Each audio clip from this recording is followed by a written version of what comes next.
नमस्कार, मी अनिल उपाध्ये. शिवसिद्ध बातमीपत्रात आपलं स्वागत आहे. पाहूया आजची बातमी.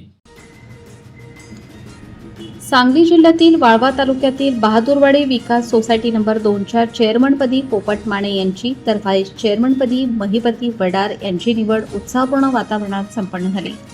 यावेळी सांगली जिल्हा मध्यवर्ती सहकारी बँकेचे माजी अध्यक्ष व ज्येष्ठ नेते बी.के. पाटील यांच्या हस्ते नूतन चेअरमन पोपट माने व व्हाईस चेअरमन महिपती वडार यांचा सत्कार करण्यात आला.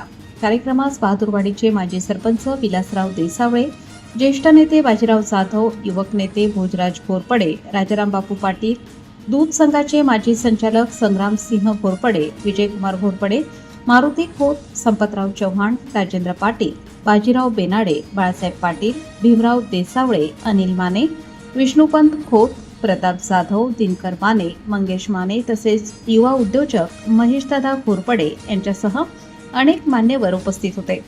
कार्यक्रमाचे स्वागत विलासराव देसावळे यांनी केले तर उपस्थित मान्यवरांचे व ग्रामस्थांचे आभार युवा उद्योजक महेशदादा घोरपडे यांनी मानले.